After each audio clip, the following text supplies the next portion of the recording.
Hi everyone, I am Dr. Bhavna Rao with Meridian Springs Primary Care. We are doing the 10 big ideas to make 2021 the greatest year of your life.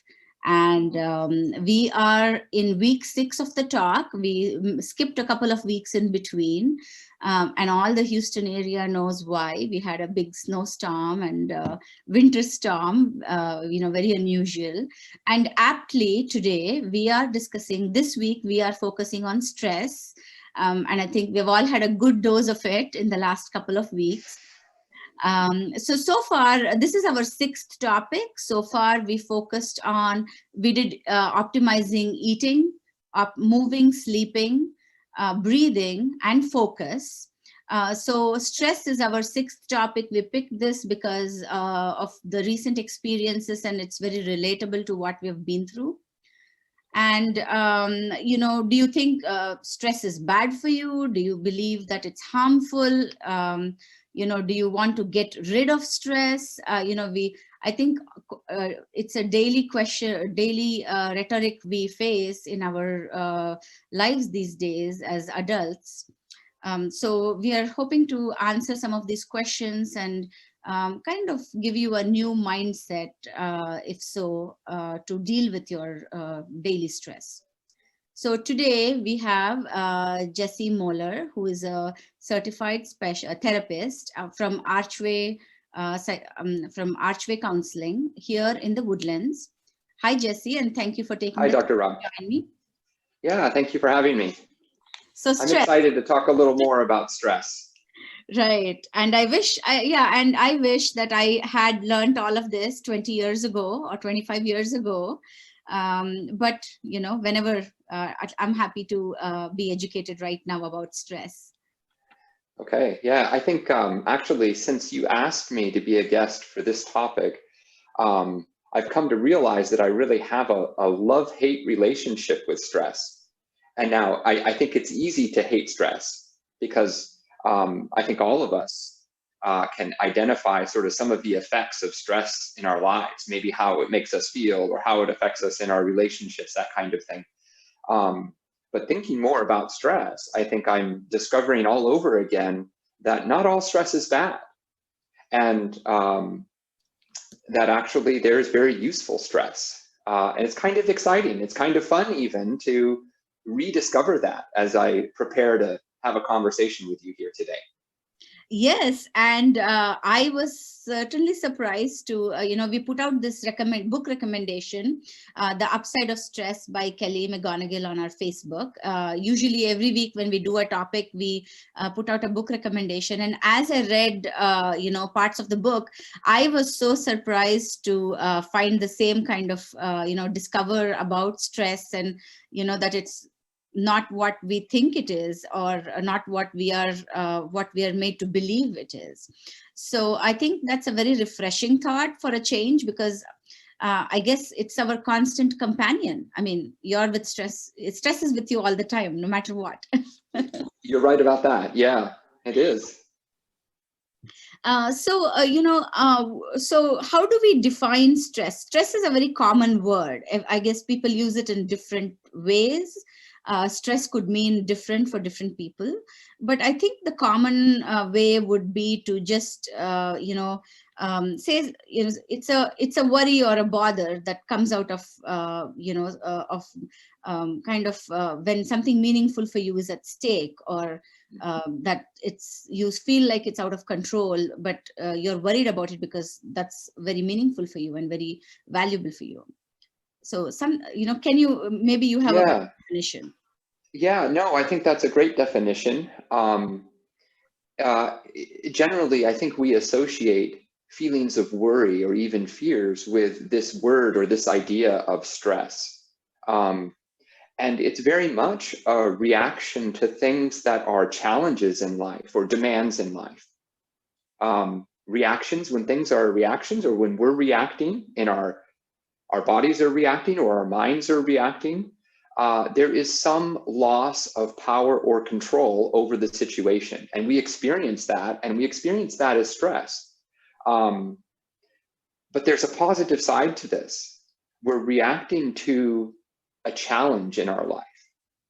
And so, like you said, oftentimes that challenge is leading to stress because it's important to us, or what we do as we address this challenge is important to us. And so really these challenges and stress itself can be opportunities for growth, opportunities for utilizing our strengths and talents and energies and personalities to be who we want to be and to be what we want to be about in our lives. Now, not all stress is useful. I think it's important to say that too. There's a point where stress can become harmful. So I think there's sort of two categories, at least in my mind, for stress. And it's this useful stress, and we can talk more about what that is, this useful stress, or give some examples of what useful stress can be. And then the other side is I would describe it as undesirable stress, which can sometimes be harmful. Definitely. And, I think as a family practice physician, I see so many conditions related to stress. Blood pressure, poor dietary and lifestyle habits, and a lot of times attributed to the general term of stress.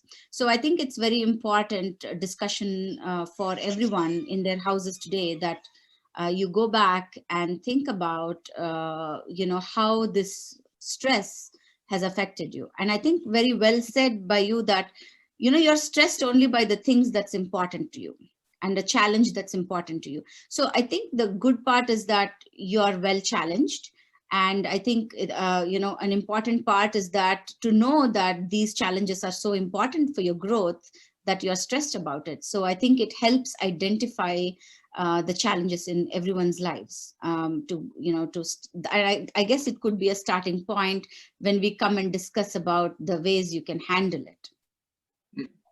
Yeah, I like to think about useful stress. One example might be in terms of like, let's say a performance athlete or another type of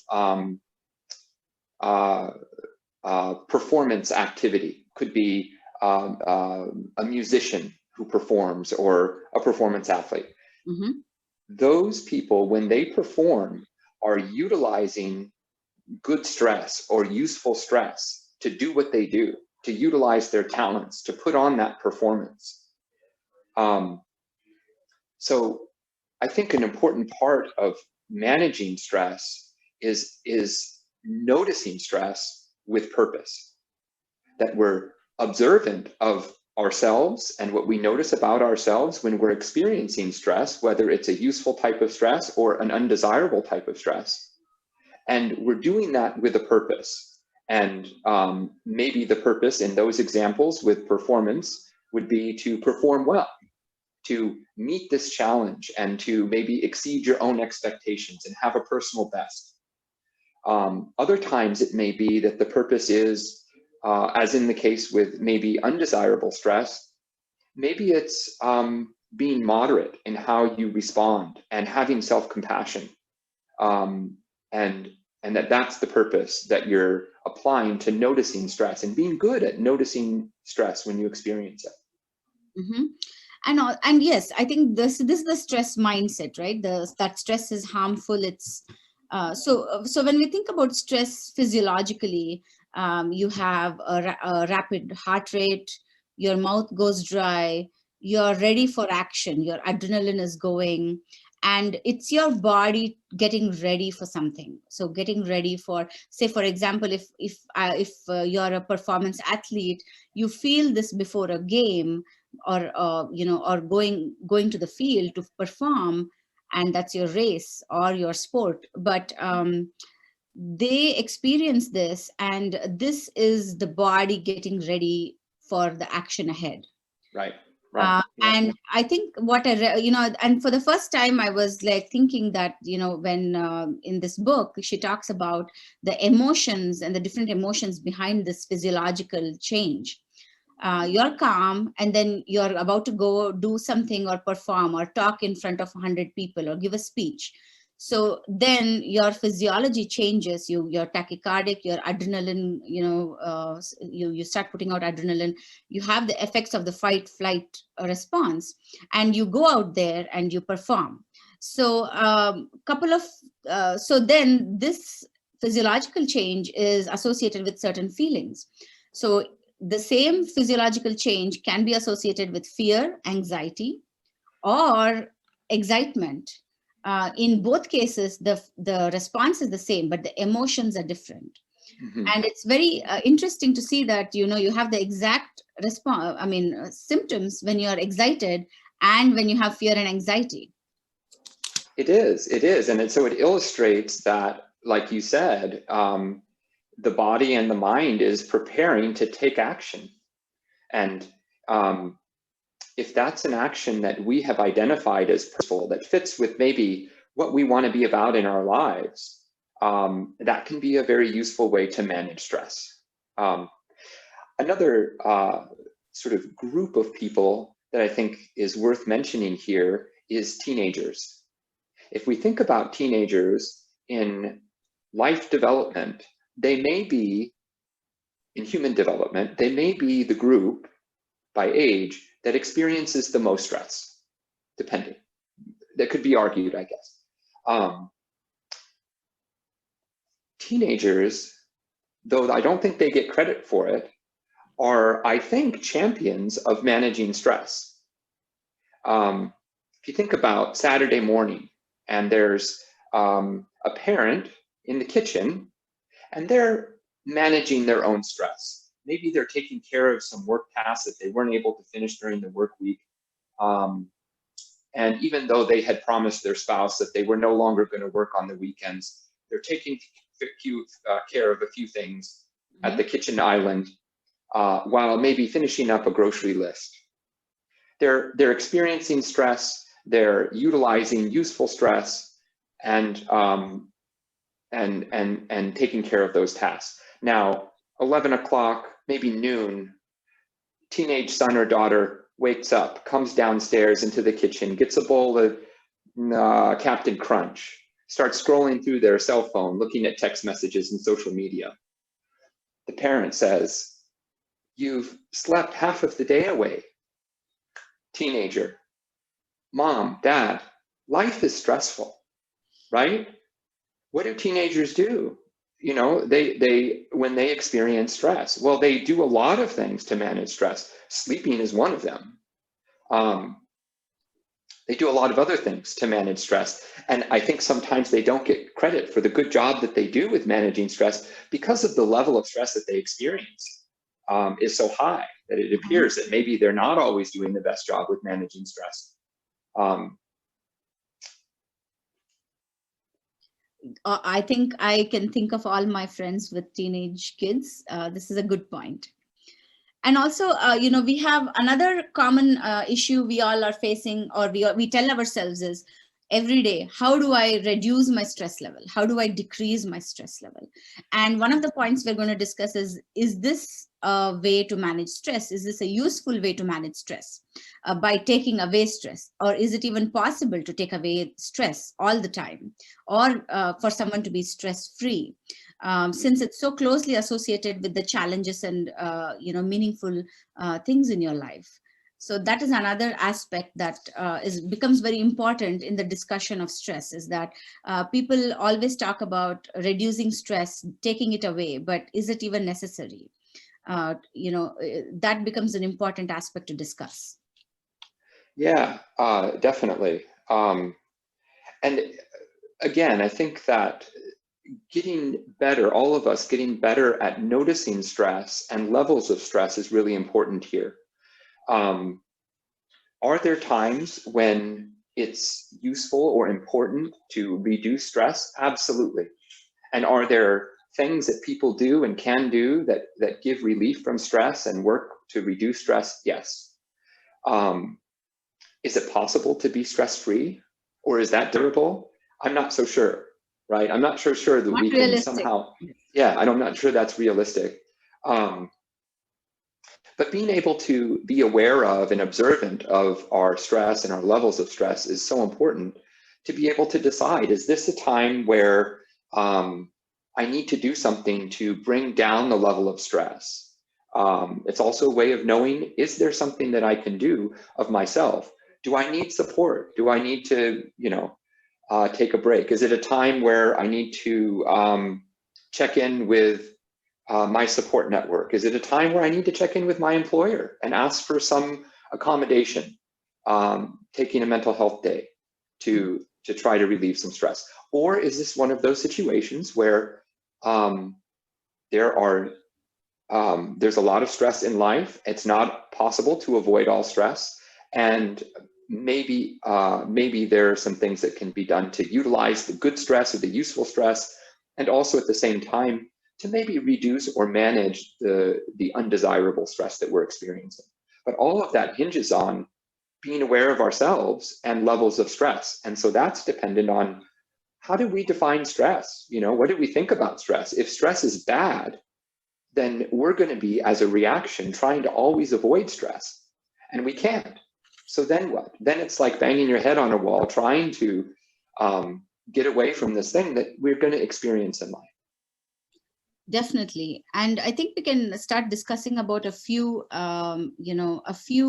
do-it-yourself kind of strategies that people can use to work on stress.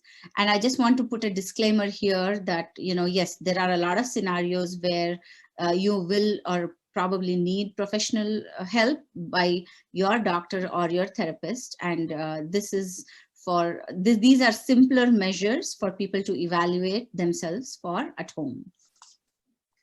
Yeah. I'd just like to add some of the things that I notice in the work that I do as a counselor that might be an indication for someone that they should seek professional help would be when maybe they begin to experience a level of hopelessness or a certain level of helplessness. So either feeling or believing that things are not going to get better. Stress becomes more harmful when it goes on for a long time and when the intensity level is high over a period of time. When that happens, and sometimes it does, people can begin to lose hope that things are going to get better, or that they're going to feel better, or that they're going to be better able to manage. Helplessness or feelings of helplessness have more to do with feeling like they don't have the power or the control that they need to be able to do something about it. And that also can be a very painful and difficult experience. That kind of stress, when it goes on for a long period of time and is intense, can lead people to experience a lowered sense of their own self-worth. And when someone's experiencing that kind of effect of stress, it may be a good idea to check in with a professional to get some help with managing that. It can become very difficult to manage that sometimes, using whatever strategies at other times may work very well for you. All right. So what are the common tips that you can share for our viewers to try for themselves? Well, I think one of the best set of strategies is deep breathing and physical movement, like exercise or even gentle stretching. Part of that reaction that we talked about earlier, that is stress to the challenges in life, is physical, and may mean that we're holding tension in our bodies. And intentionally choosing to stretch or exercise can be an effective way of getting some relief from that stress that's physical. Deep breathing also helps us to relaxes our muscles, and can slow down or even kind of stop the reaction that is stress. So deep breathing and stretching or yoga or exercise can be very helpful. Great. So, we talked about optimizing eating, moving, and sleeping in our earlier part of the earlier weeks. And, we have always mentioned that they are the physiological foundations for having a healthy mental faculty and a healthy for healthy mental development and stability. So moving and exercise definitely can be that Ritalin or Prozac, natural Ritalin and Prozac that you can get yourself, and it's free. And then endorphins released with exercise is definitely a mood elevator. There are built-in mechanisms for managing this just with eating well and moving, and of course breathing, which will improve sleep and your emotions. Yeah. Another strategy that works well for some people in some situations is focusing on organizing. So sometimes in meeting with clients, and we can do this outside of counseling too, of course, I'll do something that's called partializing and prioritizing. And I'll ask the person just to brainstorm all the stressors they have in their life. And I'll write them on a whiteboard in no particular order. And then I'll ask them to look at the whiteboard and all the stressors that they've identified and to choose one or two that they'd like to talk about a little more. And if we were doing this individually outside of the context of counseling, you could just write them down on a piece of paper in no particular order and maybe circle them all, and then decide on one or two that you wanted to think about a little more, that maybe stood out to you a little more. And then to think about what are some manageable or workable actions that I could take to try to reduce these stressors, or this stressor that I've just chosen from this list of all these stressors I'm dealing with, to take one or two small steps to maybe reduce that stressor. It's important that those actions be workable. So by workable, I mean they need to be achievable. You can't set out and try to change your life. You can't set out and try to avoid all stress and reduce every stressor in your life all at once. But you can decide that maybe there's one thing that you can do right now or later today that would bring that stressor down a little bit. So they need to be achievable. They need to be practical. They need to fit with your circumstances. And I would add that those kinds of actions, when you're trying to reduce stressors, they need to be purposeful. They need to have meaning for you. They need to be relevant to the challenges that you're facing in life, so that you can feel good about yourself and kind of see yourself in action as you go about taking care of yourself by reducing the stressors in your life.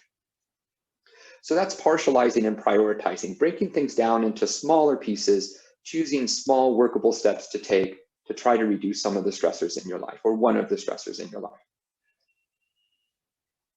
Fantastic. So, this is basically you try to make a list or talk through with somebody close to you as to what's, the most common things. And then I think jot it down whenever you think about certain challenges or difficulties in your day. And as Jesse said, break it down, think about achievable goals, prioritize. And I think this comes in place of taking away stress. Like, say, if you're stressed, instead of taking the day off and not looking at anything, you still have the same issues the next day. So I think I would recommend that, yes, take some time off, relax, but then also try to work towards the causes that are stressing you out, so that you have taken care of you've achieved some of the goals you set out to achieve, and you have lesser things to do for the next day, and you have not put off anything, so that it's a lesser, I would say, how would you say it? It's a lesser mountain to deal with the next day. Yeah, right. It's moderation, right? Mm-hmm. And we all will experience stress as we go about taking small workable actions to reduce stress. We're going to be face to face with those challenges that are leading to the stress in the first place. So that's important to keep in mind. It's also an opportunity to practice redefining stress. The stress that we may experience, or at least part of the stress we experience when we go to take workable actions to reduce stressors, can be useful stress. It can be purposeful stress. And we will experience stress as we go about taking those actions. So let's not assume that if we're going to reduce stressors, that there's some way to do that without experiencing stress. At the same time, it's important to keep in mind that we can't always reduce stressors in our lives. That we don't always have the power that we may want to have to remove those stressors or to reduce them. So it's important that sometimes we're able to identify that this is one of those times where I really don't have the power to change that. And so maybe now is the time where I really need to focus on being moderate in my attempts to manage stress in my life and having self-compassion. The idea that I have a true self. I have a true self. I am me when I am managing stress. I'm that same me when I'm choosing not to try to manage stress sometimes. I'm that same me when I'm acting as a father. I'm that same person when I'm an employee.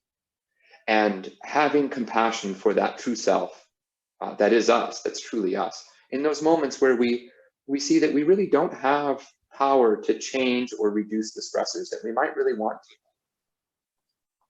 Definitely. And, when I think a lot of stress stems from not having the tools to deal with it. That yes, you see the problem, you see the challenge, but you don't know how to tackle it.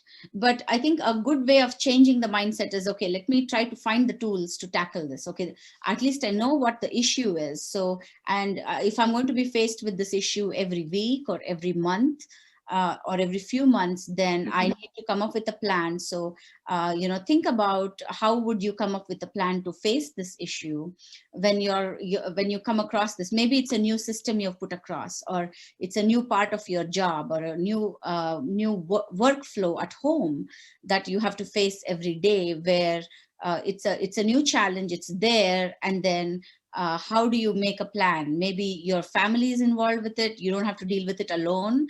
Maybe involve other people in your workflow so that the job gets distributed, and maybe there are some difficulties that's solved by other people understanding what's happening here, and if it's something new. So I think once somebody reaches out to get the tools to deal with the challenge, and then that's a first step in knowing how to tackle the problem. And once you're set forth with a path, you can repeat it again and again if it's a recurring stress or a recurring challenge in your life. Sorry, I left this in there and I meant to bring it back out. Thank you. This one's a good one. I'm on a meeting. I'm sorry. Thank you. Oh, okay. Sorry for the interruption. Yeah, I would encourage people to ask themselves a question when they're facing a stressor that's immediate, and maybe it feels like they need to do something about it right away. And the question would be, do I really need to do something about it right now, or can it wait a little while? So it's not deciding that I'm not going to ever do anything about it, but it's asking myself or yourself, do I need to do something about it right now, or can it wait an hour or a day for coming back and doing something about it? Because remember, stress is a reaction to challenges in life, and it can be helpful to reduce that reaction just by saying, if we can, I'm going to come back to this a little bit later. I'm going to do something about it, but I'm going to wait. I'm going to do it a little bit later. Awesome. So, we need, I think by the whole discussion, we want to kind of put forth that the mindset, we have to change our mindset around stress from it being disastrous and we need to take away stress to, okay, so it's a challenge, and let's get the tools to tackle our daily stressors, and not run away from it, or not put ourselves down that we cannot manage it well. And I think that's the most important aspect of dealing with stress that we need to take home.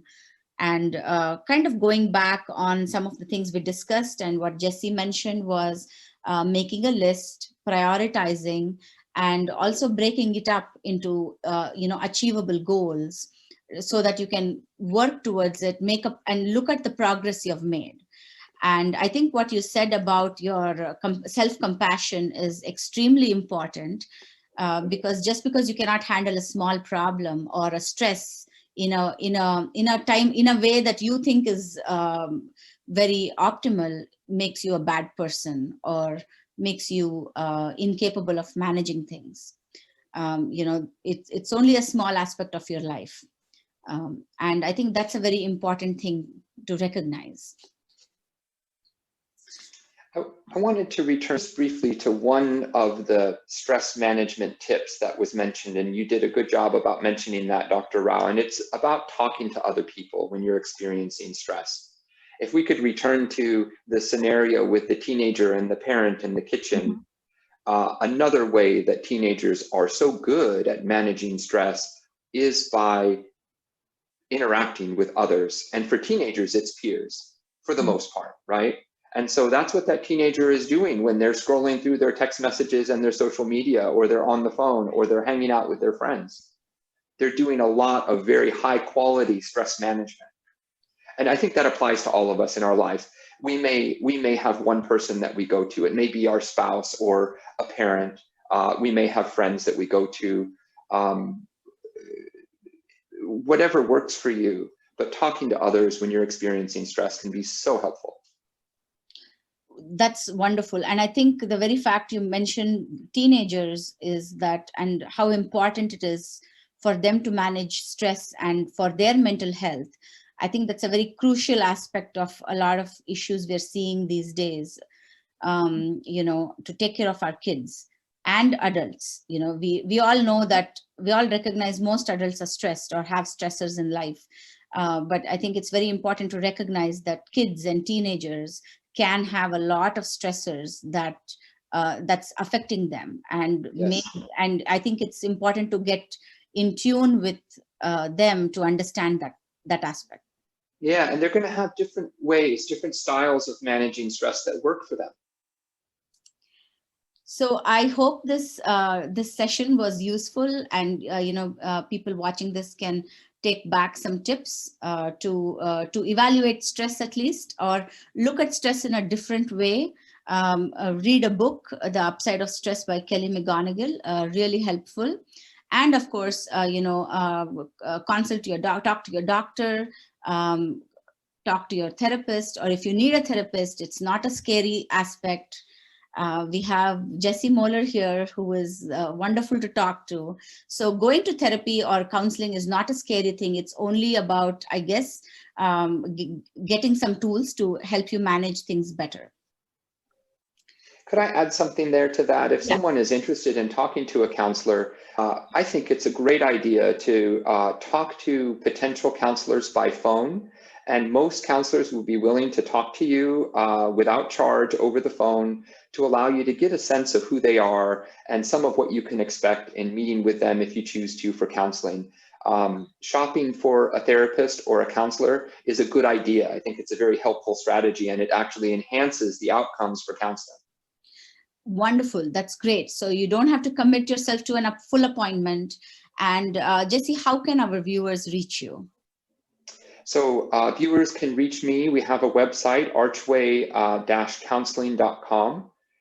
And on the website, there is contact information. They can call us, they can write an email.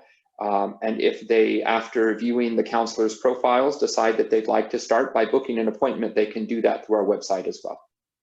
And do you specialize in a particular type of counseling, or Archway sees all sorts of problems?